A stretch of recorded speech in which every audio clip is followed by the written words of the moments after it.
موضوع کو عنایت کرو۔ اور مولا حسین بادشاہ صرف شیعہ کے لیے محسن نہیں ہیں، محسن کائنات ہیں حسین ابن علی۔ میں آج مولا حسین بادشاہ کے چند فضائل عرض کرنا چاہوں گا۔ چھٹے لال ولایت نے حدیث ارشاد فرمائی کہ خدا نے اس فانی دنیا میں، اس ختم ہو جانے والی دنیا میں مولا حسین کو، ہمارے جد حسین کو عظیم شہادت کے بدلے میں 3 انعام عطا کیے۔ اس دنیا میں چھٹے امام فرما رہے، اس دنیا میں شہادت حسین کے بدلے میں خدا نے مولا حسین کو 3 انعام عطا کیے۔ پہلا انعام فرمایا جعل الامامۃ فی ذریۃ الحسین، امامت جیسا مقدس منصب نسل حسین میں رکھ دیا۔ امامت جیسا عظیم منصب نسل حسین میں رکھ دیا۔ اور یہ امامت کوئی عام منصب نہیں ہے۔ جب خدا نے جناب ابراہیم سے کہا نا کہ انی جاعلک للناس اماما، خدا نے فرمایا ابراہیم میں تجھے لوگوں کا امام بنانے والا ہوں۔ اتنے خوش ہوئے جناب ابراہیم، فوراً دست دعا بلند کیے اور فرمایا خدایا ومن ذریتی، میری نسل کو بھی امامت عطا کرے گا۔ لیکن خدا نے کیا فرمایا لا ینال عہد الظالمین، امامت دوں گا لیکن ظالم کو نہیں۔ یہ امامت مظلوم کا خاصہ ہے، ظالم کا نہیں۔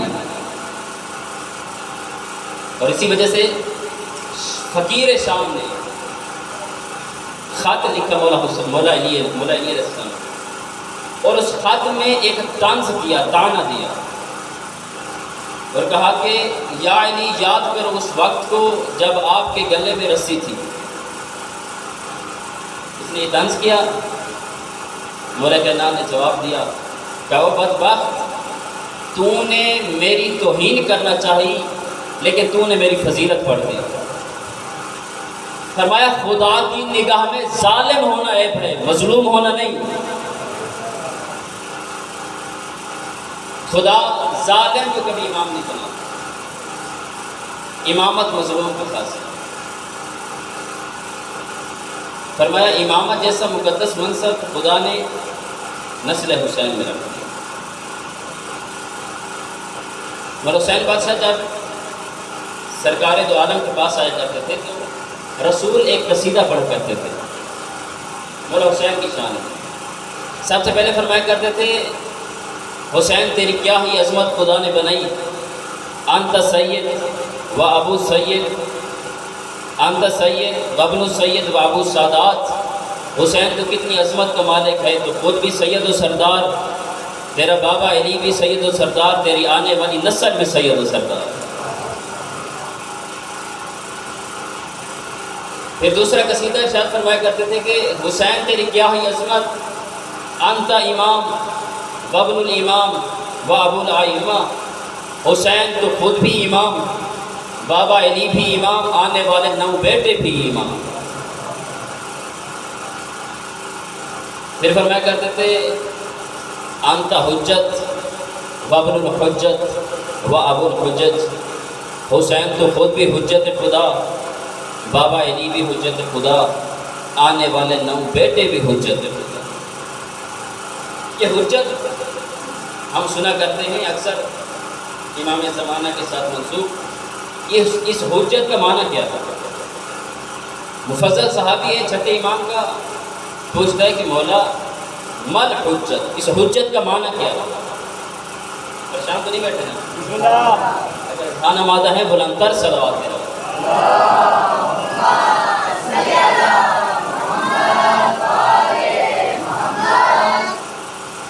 مولا حجت کا معنی کیا ہے؟ فرمایا الحجت رابطۃ بین الخالق والمخلوق، خدا اور مخلوق کے درمیان رابطے کا نام ہے حجت۔ فرمایا وما ينزل من اللہ شیء فأتی ایدیہم، خدا اس وقت تک کوئی نعمت بندوں تک بھیجتا ہی نہیں ہے جب تک حجت خدا کے ہاتھوں پہ نہ آئے۔ وما یعرض الی اللہ فأتی ایدیہم، اور کسی بندے کی عبادت خدا تک پہنچتی ہی نہیں ہے جب تک حجت خدا کی مہر نہ ہو۔ حجت جو کہتے ہیں کہ ہم بغیر کسی حجت کے خدا تک پہنچیں گے، فرمایا یہ وسیلہ بنایا ہے میں نے، حجت خدا ہے یہ 14 معصوم۔ 5ویں لال ایک آیا خطبہ ارشاد فرما رہے ہیں، اصحاب کا مجمع تھا، فرمایا ایھا الناس، اے میرے پیارے اصحاب، ان اللہ خلق المخلوق فی الہوا، خدا نے ہوا میں ایک مخلوق خلق کی ہے، نومہ فی الہوا، عقلہ فی الہوا، شربتہ فی الہوا، لباسہ فی الہوا، جس کا کھانا بھی ہوا میں، جس کا پینا بھی ہوا میں، جس کا سونا بھی ہوا میں، جس کا پہننا بھی ہوا میں۔ لوگ پریشان ہوئے، مولا نے فرمایا پریشان نہ ہوں جب میں تمہارا تذکرہ ان کے سامنے کرتا ہوں اور کہتا ہوں ان اللہ خلق المخلوق علی الارض، خدا نے ایک زمین پہ مخلوق خلق کی ہے، عقلہ علی الارض، شربتہ علی الارض، نومہ علی الارض، لباسہ علی الارض، اور انہیں کہتا ہوں کہ خدا نے زمین پہ ایک مخلوق خلق کی ہے جس کا پینا بھی زمین پر، جس کا کھانا بھی زمین پر، جس کا سونا بھی زمین پر، تو وہ بھی اسی طرح پریشان ہو جاتے ہیں جس طرح آپ پریشان ہو گئے، آپ لوگوں کی پریشانی اداسی بڑھی۔ کہا مولا پھر تو آپ کہتے ہیں ہر مخلوق کے لیے حجت خدا کا ہونا ضروری ہے، آپ تو ہمارے لیے حجت ہے، پھر بتاؤ ان کے لیے حجت کون ہے؟ فرمایا سنو، یاد رکھو، انا حجت اللہ علیکم وعلیہم، میں ہی وہ حجت خدا ہوں جو تم پر بھی حجت ہوں، ان پر بھی حجت ہوں۔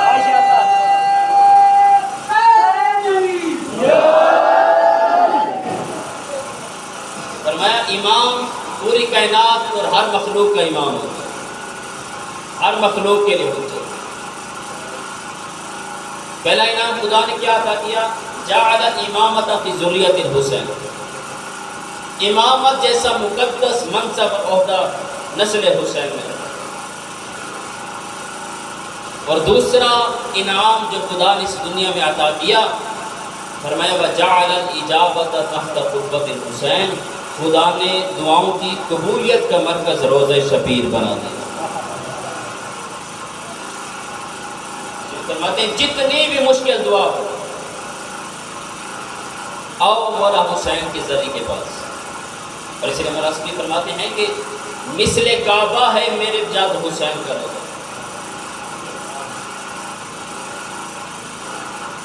اور ازاداروں کے کسی بھی امام اور معصوم نبی کی زیارت کی اتنی تاکید نہیں ہے جتنی مولا حسین کی۔ بہت عظمت ہے مولا حسین بادشاہ کی زیارت ہے۔ ابن وہب صحابی ہے چھٹے امام کا، ابن وہب کہتا ہے کہ میں دیکھتا ہوں کہ ہر نماز کے بعد چھٹے امام ایک طویل سجدہ کرتے ہیں اور اس سجدہ میں 3 مناجات کرتے ہیں۔ توجہ فرمائیے، چھٹے امام ہر نماز کے بعد ایک سجدہ کرتے ہیں اور اس سجدے میں 3 مناجات کرتے ہیں۔ ابن وہب کہتے ہیں کہ میں نے کہا کہ ایک دن میں سنتا ہوں کہ یہ مناجات ہیں کون سے، کہا کہ نماز کے بعد مولا صادق علیہ السلام نے سجدہ دیا، میں قریب ہو گیا، تو مولا نے 3 دعائیں فرمائی۔ سب سے پہلی دعا کی، فرمایا خدایا اللہم اغفر للذین زاروا جدنا الحسین، خدایا ان لوگوں کی مغفرت کر جنہوں نے میرے جد حسین کی زیارت کی۔ اور دوسری دعا فرمایا اللہم ارحم، اللہم نور وجوہ التی مست روضۃ الحسین یوم القیامہ، خدایا بروز محشر ان کے چہروں کو منور کرنا جنہوں نے زندگی میں روضہ شبیر سے مس کیے۔ پھر تیسری دعا فرماتے اللہم ارحم علی القدوم التی مشت الی روضۃ الحسین، خدایا ان قدموں پہ رحمت نازل کر جو روضہ حسین کی طرف چل کے گئے۔ بڑی عظمت ہے مولا حسین بادشاہ کی زیارت، بہت عظمت۔ روایت میں ہے کہ بروز محشر جب زمین مثل تانبا گرم ہوگی اور ایک شخص کو اتنا پسینہ آئے گا کہ ایک اونٹ سیراب ہو جائے گا، اس محشر کی گرمی میں ایک منادی ندا دے گا، اینا اینا زوار قبر الحسین، کہاں ہیں حسین کے زوار؟ روایت کہتی ہے قافلہ نکلے گا اس دھرتی سے اور کہے گا نحن زوار حسین، ہم ہیں حسین کے زوار۔ اور پھر خدا کہے گا کہ میں آج دنیا کو بتانا چاہتا ہوں کہ زوار حسین کی عظمت کیا ہے۔ خدا کہے گا کہ اے وہ جنہوں نے زندگی میں میرے حسین کی زیارت کی، اس بھری کائنات میں جو محشر برپا ہے اس میں نظر دوڑاؤ، کسی نے آپ سے وفا کی ہے اس کا ہاتھ پکڑو اور جنت میں لے جاؤ۔ روایت کہتی ہے ایک ایک زوار 50 بندوں کی شفاعت کرے گا۔ کتنی عظمت! میں کہوں گا زندگی میں کوشش کریں ایک نہ ایک مرتبہ مولا حسین کی زیارت کریں۔ جتنے دل میں تڑپ ہے بلندر صلوات پر اللہم صلی علی محمد۔ خدا آپ سب کو مولا حسین کا زوار بنائے۔ اور یہ یاد رکھنا کہ اس زواری کا تعلق پیسے سے نہیں ہے۔ ہمارا اپنا مشاہدہ کتنے امیر ترین لوگ ہیں جنہیں حسین کی زواری نصیب نہیں، اور کتنے ایسے جنہیں 3 وقت کھانا بھی میسر نہیں ہے، وہ حسین کے زوار ہے۔ اور اسی لیے 8ویں امام فرماتے ہیں، یاد رکھنا 8ویں امام فرماتے ہیں کہ خدا ہر کسی کو حسین کی زیارت نصیب نہیں کرتا۔ سوال کیا گیا پھر مولا کس کو خدا زیارت نصیب کرتا ہے؟ 8ویں امام نے فرمایا کیا ہے خوبصورت جملہ، فرمایا عالم ارواح میں جب میرے جد نے استغاثہ بلند کیا تھا کہ حل من ناصر ینصرنا، اس وقت جس نے لبیک یا حسین کہا تھا دنیا میں بھی وہی زیارت کرے۔ ہر کسی کو یہ زیارت نصیب نہیں ہوتی، بہت عظمت ہے اس زیارت۔ آیت اللہ جعفر شستری رحمۃ اللہ علیہ قصائص حسینیہ میں کردار لکھتے ہیں، فرماتے ہیں کہ ایک بندہ 5ویں امام کے پاس آیا، آ کر کہتا ہے مولا میں نے آپ کے بابا سے ایک روایت سنی ہے، میں اس روایت کی تصدیق کے لیے آیا، کیا واقعاً ایسے ہی روایت ہے؟ امام نے فرمایا پوچھے۔ اس نے پوچھا کہ مولا میں نے سنا ہے کہ آپ کے بابا سجاد نے فرمایا کہ ایک زواری 7 حجوں کے برابر ہے، کیا یہ روایت سچ ہے؟ 5ویں امام نے فرمایا نہیں، بات یہاں تک نہیں ہے۔ فرمایا 7 نہیں 70 حج کے برابر ہے۔ اس نے کہا مولا ایک زواری اور 70 حج؟ مولا نے فرمایا 70 نہیں 700 حج۔ مولا 700 حج؟ فرمایا 700 نہیں 7000 حج۔ اس کی پریشانی پڑی، مولا 7000 حج اور ایک زواری؟ فرمایا 7000 نہیں 70000 حج کا ثواب۔ مولا ایک زواری اور 70000 حج، میں تو 7 حج کا پوچھنے آیا تھا۔ مجھے فرمایا 70000 نہیں۔ جب یہ حسین کا زوار گھر سے نکلتا ہے، گھر سے لے کر روضہ حسین تک ہر قدم کے بدلے خدا ایک حج کا ثواب عطا کرتا ہے۔ خدا مولا اتنی عظمت؟ فرمایا نہیں، بات یہاں نہیں رہتی، یہ 70000 حج یا ہر قدم کے بدلے ایک حج یہ عام حج نہیں ہے، یہ وہ حج ہے جو میرے نانا محمد کے ساتھ ادا کی گئی ہے۔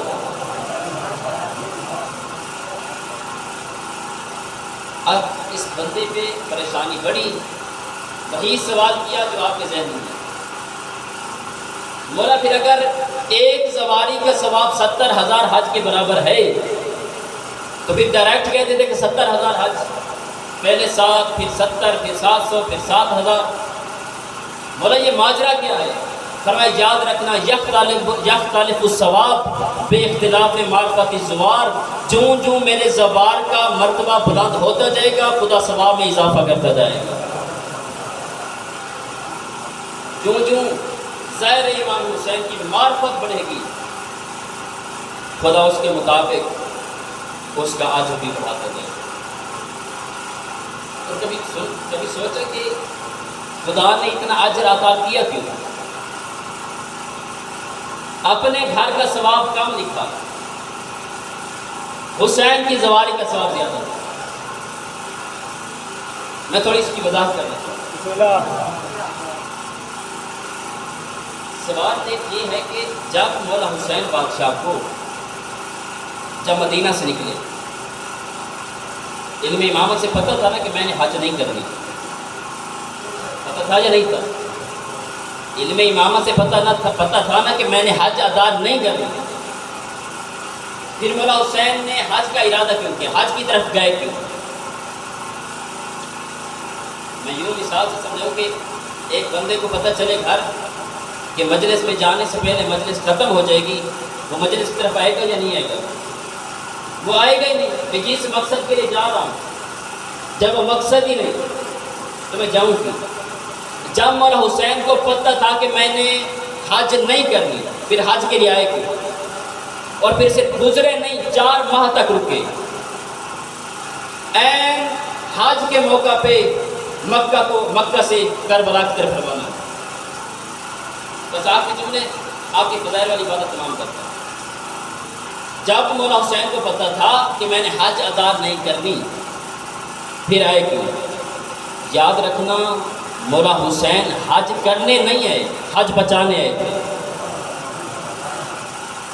حج کرنے نہیں آئے، حج بچانے آئے تھے. اور پھر جب مولا حسین اس مکہ میں پہنچے، کعبہ سے کعبہ کی روح لی اور کربلا کی طرف روانہ ہوئے. اگر آپ کے چہروں پہ اداسی ہو تو یہی تو وجہ ہے کہ اگر روح کعبہ کربلا میں نہ ہوتی، ایک زواری 70,000 حج سے افضل نہ ہوتی. یہ روح کعبہ مولا حسین اپنے ساتھ کربلا لے، اور اسی وجہ سے روح کعبہ کربلا میں تھی. تو آپ بھی سامنے جائیں تو مولا حسین کے روضے پہ لکھا ہے من زار الحسین فقط زار اللہ. جس نے حسین کی زیارت کی اس نے کعبہ کی زیارت کی. حسین کعبہ لے کر کربلا کی طرف روانہ ہوئے. آپ بتائیں جو پیچھے رہ گئے تھے اور حج کے کعبہ کے چکر کاٹ رہے تھے، کیا ان کا حج ادا ہو گیا تھا؟ کیوں؟ کیونکہ روح جا چکی تھی. بڑی عظمت ہے قریب کربلا کی زیارت. کوشش کیجیے. اور روایت میں ہے، توجہ فرمائیے گا، انتہائی اہم روایت. فرمایا رسول فرماتے ہیں زندگی میں نمک سے روٹی کھانی پڑ جائے کھا لینا زیارت حسین تک نہ کرے. خدا آپ سب کو مولا حسین کا زوار بنائے. کتنے انعام؟ 3 انعام خدا نے عطا کیے. پہلا انعام کہ جعل الامامۃ فی ذریۃ الحسین، خدا نے امامت جیسا مقدس منصب ذریت حسین میں رکھ دیا. دوسرا جعل الاجابۃ تحت قبۃ الحسین، خدا نے دعاؤں کی قبولیت کا مرکز روضہ شبیر بنا دیا. اور پھر اقبال نے شاید اسی وجہ سے کہا کہ بیان سر شہادت کی اگر تفسیر ہو جائے تو مسلمانوں کا قبلہ روضہ شبیر ہو جائے. روضہ شبیر. تیسرا انعام جو خدا نے اس فانی دنیا میں مولا حسین کو عطا کیا، فرمایا جعل الشفاء فی تربۃ الحسین، خدا نے حسین کی قبر کی خاک کو خاک نہیں رکھا، خاک شفا بنا دیا. نبی کی سید الانبیاء کے قبر کی مٹی کھانا حرام ہے. وید ہے مولا حسین جن کی قبر کی مٹی میں خدا نے شفا رکھ دی. بڑی عظمت کے مالک ہیں حسین، لیکن روتے اس لیے ہیں، نہ جانے امت نے کتنا مجبور کیا کہ بھائی حسین ہیں مجبور ہو کر 28 رجب کو مدینہ سے مکہ کی طرف روانہ ہوئے۔ علامہ اختر نجفی مرحوم فرمایا کرتے تھے کہ بچپن ہے علی کی بیٹی کا، دستور ہے نا کہ جب گھر میں بڑا آئے تو چھوٹے بچے اس کی طرف دوڑنا شروع ہو جاتے ہیں۔ گھر میں کوئی باپ دادا آ جائے، چھوٹے بچے اس کی طرف دوڑتے ہیں۔ جب سرکار دو عالم گھر تشریف لائے، ثانیہ زہرا کی عمر ہے 5 سال، زینب نے نانا کی طرف دوڑنا شروع کیا۔ جب ختمی مرتبہ نے دیکھا نا کہ زینب میری طرف آ رہی ہے، روایت کہتی ہے سرکار دو عالم مٹی پہ بیٹھ گئے اور دونوں بازو یوں بڑھائے، زینب کو سینے سے لگایا۔ میں کہوں گا یہ بھی وقت ہے کہ رسول کے ہاتھ میں زینب کی گردن ہے۔ نہ جانے وہ بھی وقت تھا جب زینب کی گردن تھی، امت کی رسیاں تھی۔ نبی بیٹھ گئے، زینب کو سینے سے لگا، نانا میں نے خواب دیکھا ہے۔ بیٹا کون سا خواب؟ پر نانا میں نے خواب دیکھا ہے کہ ایک لک و دک صحرا ہے، سخت طوفان ہے، تیز آندھی ہے، نانا ہوا اتنی سخت ہے کہ میری چادر اڑ اڑ کر زمین پہ لگ رہی ہے۔ نانا اس لک و دک صحرا میں نے ایک درخت دیکھا، میں چادر بچانے کی بڑی کوشش کرتی رہی۔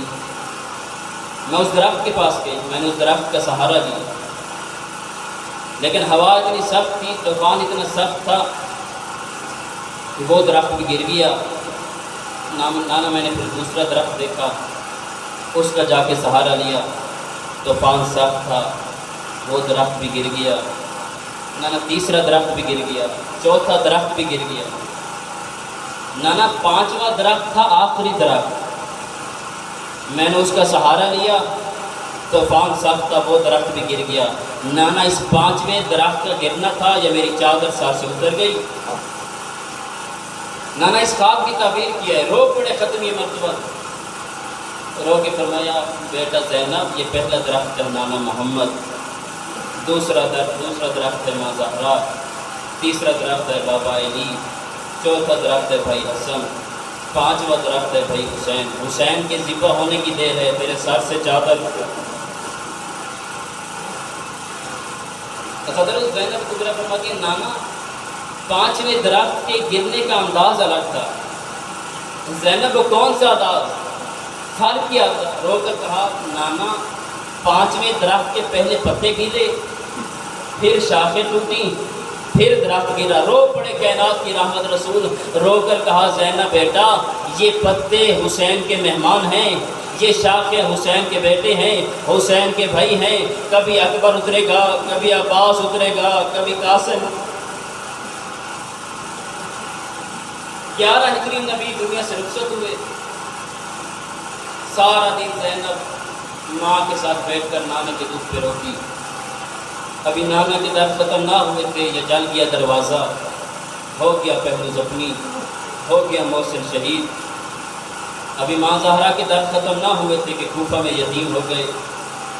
ابھی بابا کی ضربت نہ بھولی تھی کہ حسن مجتبیٰ کے جنازے پہ تیر۔ ابھی بھائی حسن کا سرخ کفن نہ بھولا تھا کہ 28 رجب آ گئی، روتا حسین گھر آیا، رو کر کہا زینب نے کہا بھیا حسین روتے کیوں ہوئے؟ رو کر کہا بھائی بہن زینب مجھے دربار بلایا گیا۔ آزادہ رو جب دربار کا لفظ آیا نا، روایت کہتی ہے رو پڑی زینب، رو کر کہا بھیا حسین کیا وہی دربار جہاں 3 گھنٹے امی زہرا رکی رہی؟ کتنی ڈری تھی دربار سے۔ مولا حسین دربار ہے، واپسی پہ نانا کی قبر پر ودا کیا، بھائی حسن کی قبر کو، ماں زہرا کی قبر پر ودا کیا۔ جب واپس آئے نا، تینوں بہنیں دروازے پہ انتظار میں تھیں۔ قریب آ کر کہا زینب نے کہا بھیا حسین دربار کی کیا صورت ہے؟ رو کر کہا زینب نانے کا دین نہیں بچتا۔ بھیا حسین کوئی حل ہے کہ نانے کا دین بچ جائے؟ حسین نے کہا ہاں زینب ایک حل ہے۔ بھیا کون سا حل؟ حسین نے کہا زینب میں سر دوں تو چادر دے، نانے کا دین بچ جائے۔ بھئی حسین پریشان نہ ہو، سر آپ دیں چادر زینب دے گی۔ اب اتنا کہنا تھا، مولا حسین صحن خانہ میں ہے، گھر کے صحن میں ہے، اونچی آواز دے کر کہا میرے پردہ دار، میرے بیٹے، میرے بھائی، میں جا رہا ہوں کربلا، کون ہے جو میرے ساتھ کربلا جائے؟ روایت کہتی ہے ایک جوان ہے جس کی عمر 23 سال ہے، نام جس کا سجاد ہے، جلدی سے آئے بابا کے قدموں پہ ہاتھ لگا کر کہتے ہیں بابا کوئی جائے نہ جائے سجاد حاضر ہے۔ اب اتنا کہنا تھا، مولا حسین نے کہا بیٹا سجاد، کربلا میں نے 2 جہاد کرنے ہیں، جہاد اصغر، جہاد اکبر، ایک چھوٹا جہاد ایک بڑا جہاد۔ بیٹا سجاد تو کون سا جہاد کرے گا؟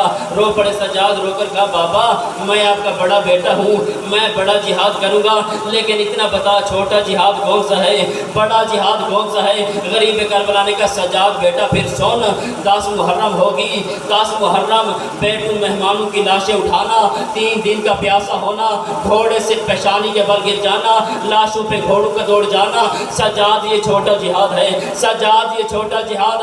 اب سجاد روتے روتے زمین پہ بیٹھے، جگر پہ ہاتھ رکھ کر کہتے بابا پھر جلدی بتانا، پھر بڑا جہاد کون سا؟ رو پڑے غریب کربلا، رو کر کا سجاد شام غریبہ کا ہو جانا، شمر کا خیام میں داخل ہو جانا، زینب کی چادر، زینب کی چادر ہوگی، شمر کا ہاتھ ہوگا، پھوپھیوں کے ساتھ، کبھی کوفہ کے بازار، کبھی شام کے دربار، سجاد یہ بڑا جہاد، سجاد یہ بڑا جہاد۔ سجاد نے کہا بابا میں بڑا جہاد کروں گا، میں آپ کا بڑا بیٹا ہوں، بس ختم کرنے لگا ستاروں۔ اتنی دیر میں جناب ام سلمہ تشریف نہیں، آ کر رو کر کہا بھائی بیٹا حسین، میں نے آپ کے نانا سے سنا تھا جب حسین کربلا جائے گا پھر زندہ نہیں آئے گا۔ بیٹا حسین منت کرتی ہوں کربلا نہ جا۔ نانی اماں کربلا جانا ضرور ہے، نانی کا دین نہیں بچتا۔ رو کر کا بیٹا حسین اگر کربلا جانا بھی ہے پھر زینب کو نہ لے جا، زینب پردہ دار ہے، شام کے بدمعاش لوگ ہیں، نانی اماں نانے کا دین پھر بھی نہیں بچتا، زینب کا جانا ضروری ہے۔ اتنا کہنا تھا، یہ جناب ام سلمہ نے کہا بیٹا تو وقت کا امام ہے، تو مجھے اتنا احسان کر، مجھے کربلا کا منظر دکھا۔